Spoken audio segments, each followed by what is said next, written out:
Lou, where we are always exploring language and culture. And on this live stream tonight, I would like to do a little more talking about something cultural, because of course, this week is the first week of June, so we have just begun Pride Month. So, my first message to everybody out there is Happy Pride.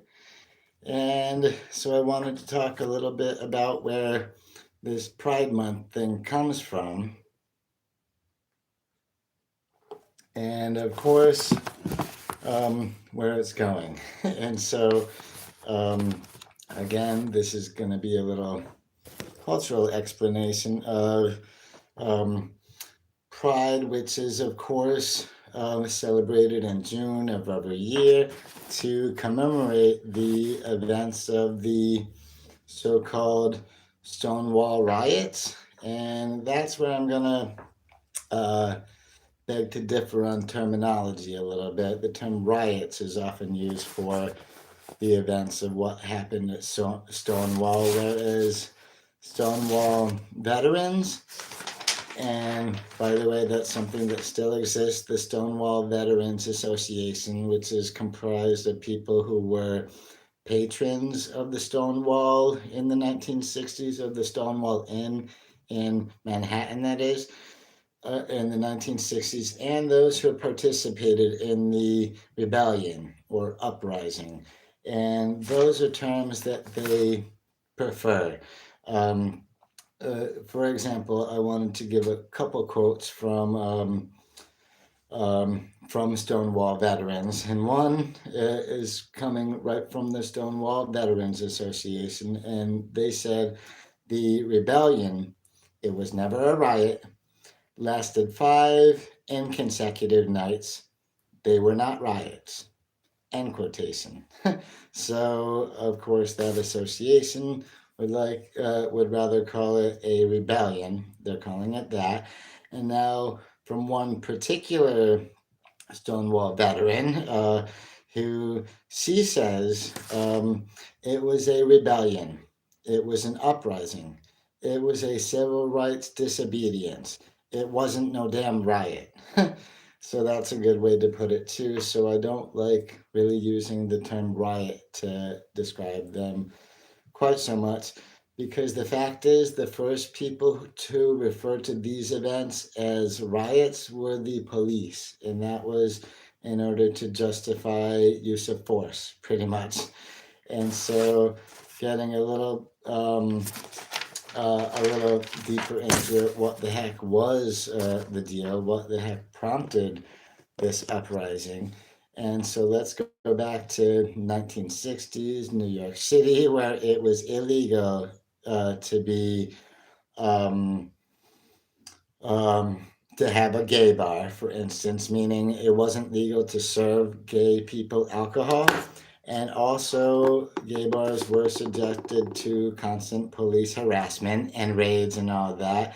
And so it was also illegal, like homosexual actions in public were illegal. So it was illegal for two people of the same sex to dance together, especially if it's a slow dance, right?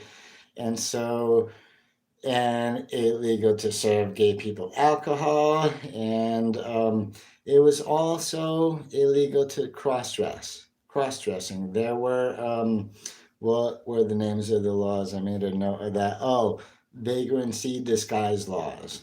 These laws were used to target cross dressers, whereas you had to have at least three so-called gender appropriate garments on in your clothing, at least three. Um, and so that was all against cross dressers. And so it's not, yeah, so this uprising, the Stonewall uprising, was not just about gay men and women, it was also about drag queens and the transgender, who are not, I don't want anybody to assume that these two are always one and the same, right? Because uh, that's not. But anyway, so imagine that. Imagine you were living in 1969 New York City, where it was illegal uh, to publicly be gay, to do anything that would be considered gay or transgender in public, especially well, dancing with a member of the same sex and all of that. And so, one thing not everybody knows about the Stonewall Inn, um, where this whole thing started was um, where this whole thing started was um, it was owned by the mafia. That's something that you might not know. Anybody who digs into the history of this, it does end up discovering that little tidbit. And so the theory is that because the mafia was running the place and gay bars were not really allowed because you couldn't serve gay people alcohol and gay people couldn't dance together and all that, um, I, in theory, the mob was sort of paying off the cops to look the other way a lot of times. But that didn't really work in the end because they still got raided fairly routinely. And the Stonewall Inn was not the only one, but this is where all things, this is where the crap hit the fan, we can say. And and this is the thing, whereas some officers, and it seems like a relatively small number at first, well, nine. Now imagine you're in a bar and nine cops all enter to to end up harassing you. That will seem like a hell of a lot of police, right? But it was only nine originally who showed up, and then the number ended up growing. But so they entered the club, they roughed up a bunch of the patrons, and they began arresting employees and individuals for violating, um, again, New York's vagrancy disguise laws. And so, unlike previous raids before that, because this again was not the first time they had been raided or anything, and usually the crowds would just sort of disperse. They would harass and arrest a few people, and otherwise the crowds would sort of disperse. But unlike previous raids like this time onlookers and other patients decided to fight back. And so a big agitated crowd gathered outside. And so it went from dozens up to hundreds and eventually would go on to thousands and whatnot. And so uh, when they saw um, a woman who was roughly manhandled by an officer, and the crowd erupted. And so they started throwing things. First coins, and then pebbles, and then those became bigger stones, and then bricks. And so this got very violent. So it didn't really spend too long time as a peaceful protest. And because it ended up getting violent and violence from both sides, that's how we ended up calling it riots, pretty much. And so they started throwing lots of things, including cobblestones and all that. And then, and this was something I didn't know until recently, until I was doing a little research on the topic again, like I do pretty much every year during Pride Month. And actually, those original nine officers who showed up to conduct the original raid that started this whole thing, they started fearing for their lives from the crowd, and so they barricaded themselves inside the Stonewall Inn, which then the protesters set on fire. So I think all those police were sort of lucky to get out alive, which they did. Eventually, they got out of there. And on that note, even though these were violent acts of protest and the police were calling them riots, they were using a lot of force to, well, to try to get turn them off and turn them over. Um, Nobody was directly killed. Now, there was one person who did pass away during the second night of these because, again, this just started on one night and it grew and grew into, they called it 5 inconsecutive nights. And a lot of people report it as 6 days, so it was just under a week of protest. Um, and so the one person who did pass away during all this was a taxi driver. And the taxi driver, of course, he sadly, okay, what happened was a crowd of protesters surrounded his cab and started rocking it, and he panicked and had a heart attack. And reportedly, some of the protesters saw him as being in distress in his car, and so they stopped rocking the vehicle and they helped him get out to the street, to the safety on the street and whatnot. And sadly, he did pass away, but nobody was ever facing criminal charges over this because the authorities saw it as a tragic accident as opposed to a tragic homicide. And so, but he was the only person to pass away. And anyway, like I said, this began one night, and that, by the way, was June 28th of 1969 in the wee early hours of the morning. So, meaning Friday night into Saturday. It had already gotten into Saturday morning. And fun fact, um, on Friday, the 27th of June in 1969, what was going on in Manhattan? Judy Garland's funeral, which brought more than 20,000 fans to their to see it. So you had an especially high number of gay people in Manhattan, even for Greenwich Village and all that. But yeah, so then that's the night that things really hit the fan. And so then finally, well, it got over the first night, and people came back a second night, and then again and again until it was 6 inconsecutive nights of uprising. Um, and so that's sort of where the sort of starts from.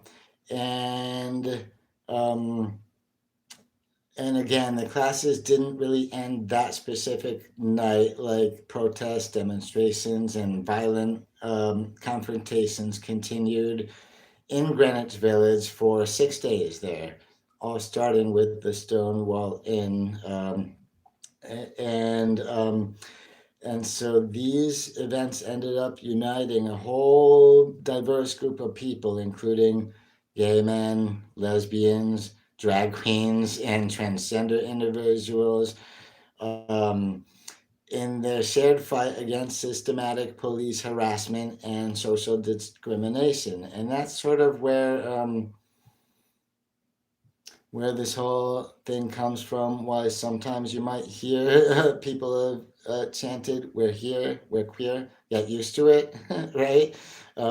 This was gay people and transgender people saying that we are people too, and so we should be treated equally, just like other folks are.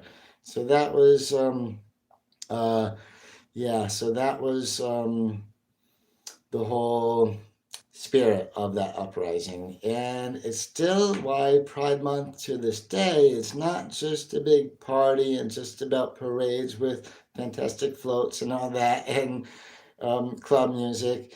It's about activism and seeking equality. And yeah, um, knowing that we LGBTQI plus folks, we're people too, and we deserve to be treated equally just like anybody else. So that's the deal with that. And um, and like I said, was June 28th of 1969, which coincidentally, well, not really coincidentally, actually, very much on purpose. This is why Pride Month is June every year. We're commemorating these events. And interestingly, this year, New York City's Pride celebration is going to again be on June 28th. Although this year, I believe June 28th is going to be a Sunday, not a Saturday like it is, but otherwise, it's the exact anniversary. Here in Albany, New York, we are doing our Pride, which we call Capitol Pride, not to be confused with Washington, D.C.'s Capitol Pride, but in Albany we call it Capitol Pride too. And that we're celebrating on the 14th, so 2 weeks earlier than they are in New York City. But again, this this whole commemoration of the events at Stonewall has grown from one day as an anniversary sort of parade to a whole month of celebrating it. And so, well, um, one thing I would want to mention is that the Stonewall uprising was not the very first act of LGBTQ plus resistance in America. Um, there were over the 50s and 60s, there were at least a dozen similar protests that we saw. A couple in LA, there was one in Philadelphia, one in, I believe it was Minneapolis, and well, several other, I think 10 to 12 in the 50s and 60s. So Stonewall was not the very first time, but it did fundamentally change the discourse and momentum for the movement, for the LGBTQ plus rights movement, and was really a catalyst for the new era of political activism, leading to, uh, well, directly to the formation of a lot of advocacy groups, including the Gay Liberation Front and the Gay Activist Alliance, just to mention a couple. And again, this has spread to being celebrated in cities across the US as well as cities around the world, because the only prides I've been to have not been just in the US, right? I've been to pride parades in Montreal. Um, Hi, sunshine. You're lurking and walking. Okay, that's cool. It's nice to see you here. Anyway, thank you, thank you. Um, and so we had this is grown into well, this is celebrated in cities throughout the world. Like I've been to Pride events in Grenoble in France, as well as in Lyon in France, as well as in once in Canada and Montreal as well. And so we've got yeah, now this is going on all over the damn world, which is cool, and it's expanded from um, well, it's not just protests so much as parades a lot of the time. It first really started with the commemorations of it because, again, this happened the end of June 1969, June 28th exactly was when it started, and it went into very beginning of July, right? Like I said, this lasted a few days.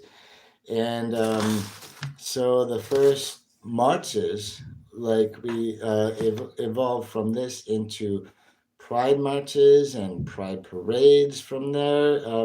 So the first one that's we think of as the very first pride parade in the U.S. It was actually 1 year after the Stonewall uprising. It was in 1970, and on the 1 year anniversary, so June 28th, 1970. So they had a march called the Christopher Street Liberation Day March. And that was, of course, in Greenwich Village, Manhattan. Again, that's where this stuff was centered around. And thousands of people marched through Manhattan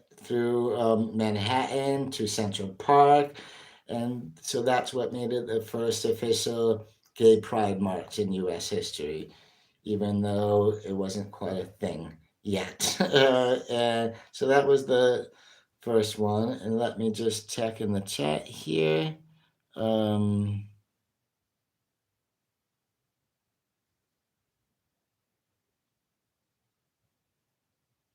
oh, really? Will was talking about Stonewall on a rerun of Will and Grace that you saw today. That's interesting. I'm not all that surprised, of course, but and your next comment is interesting too, so I will read that out loud. As sitcoms do, they skipped the whole thing and did a hard cut to him finishing the story after what was suggested to be hours of explanation, accompanied by a laugh track, of course. Yeah, well, that sounds about right for a sitcom, anyway, sadly. But anyway, and so again, the first official Pride parade in the U.S. was back in Manhattan in Greenwich Village on the 1 year anniversary. So we're talking June 28th, 1970. And then similar marches and demonstrations were held concurrently in cities like LA and Chicago and all that. And so, like I mentioned, we would call this the first gay pride march in US history. So, where did the term pride come from?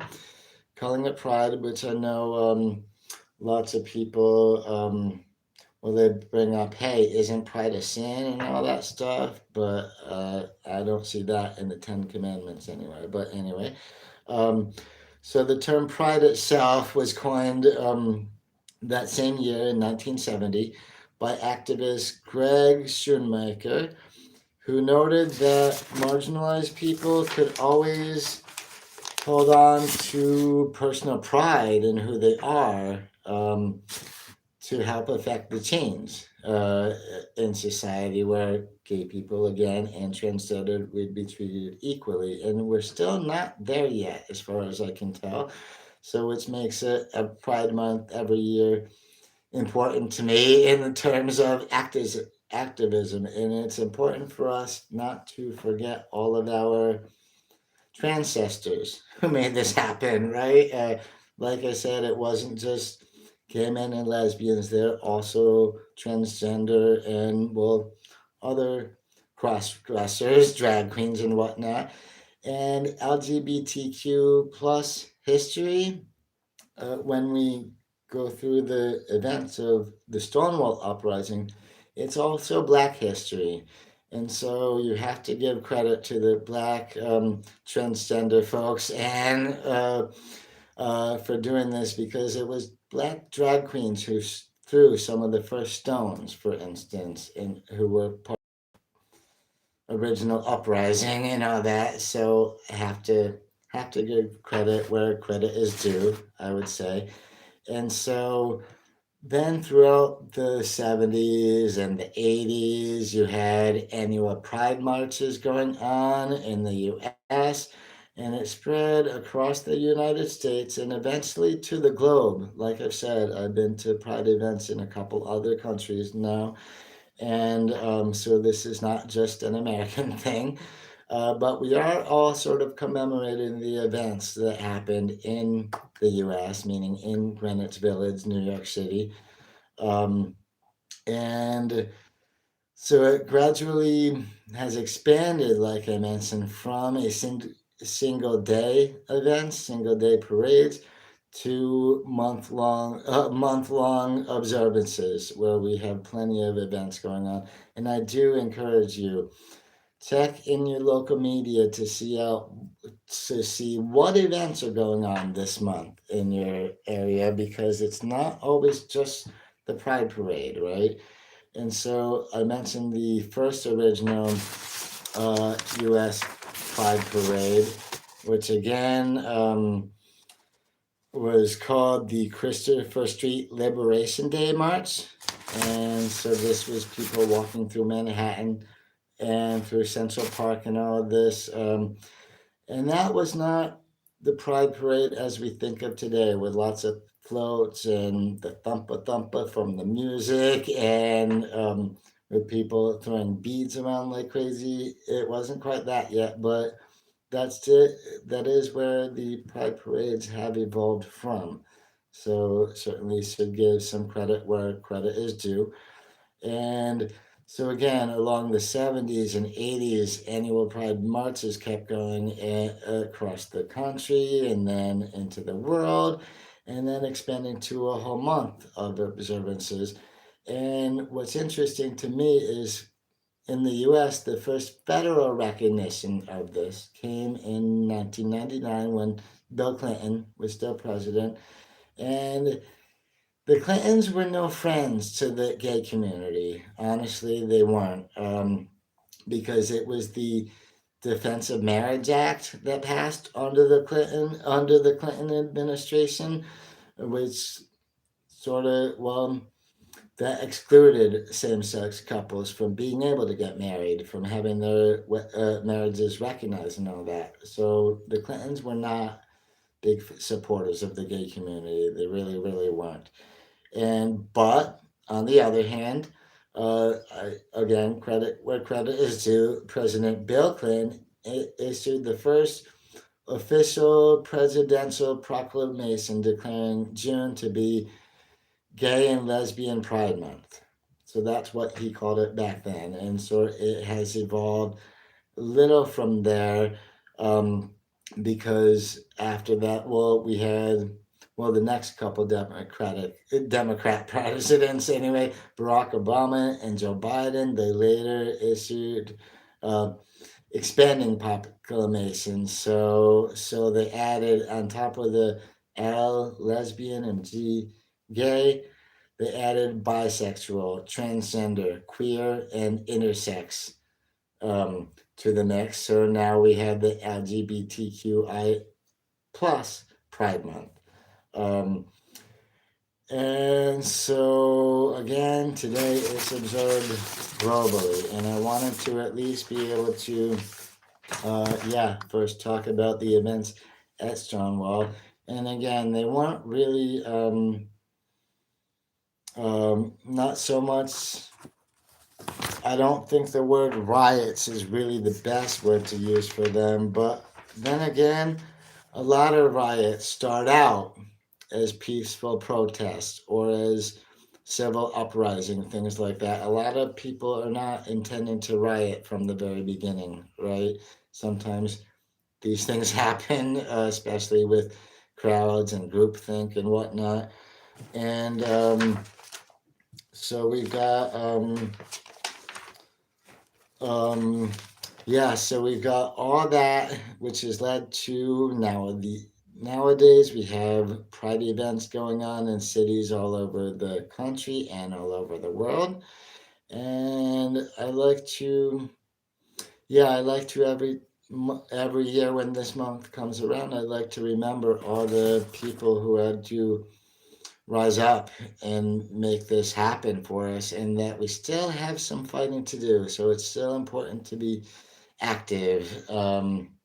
And again, so please do look in your local media to see what pride events might be going on this month, because you'd be surprising how many of them you might enjoy. I know in the Albany area we've had plenty of. I've enjoyed. Other events other than just the Pride March and whatnot, such as um, gay mini golf and then Pride bowling and stuff like that. So lots of a whole different variety of events to be had.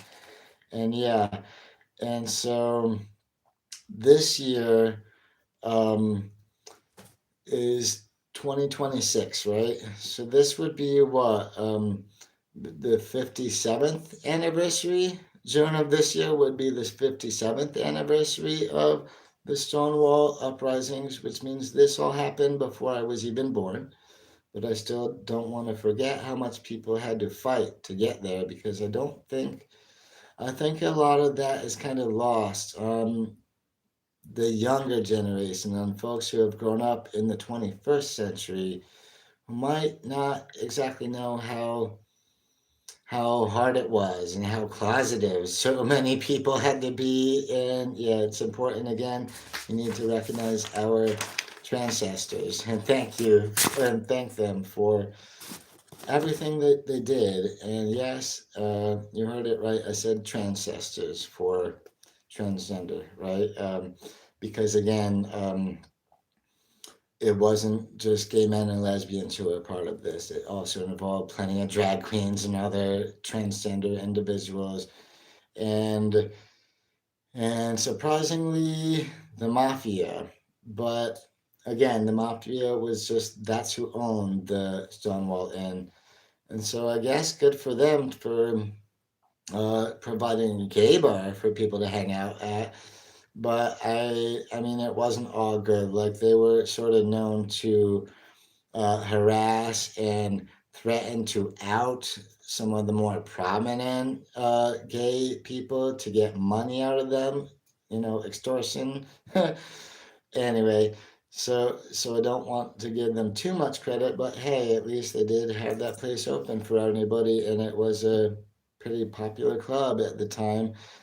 And so there you go. So yeah, I wanted to talk about all that stuff basically, and that's a big long way of me saying happy Pride, and so I'm very glad that we are not having to rebel against this particular thing so much lately, but who knows?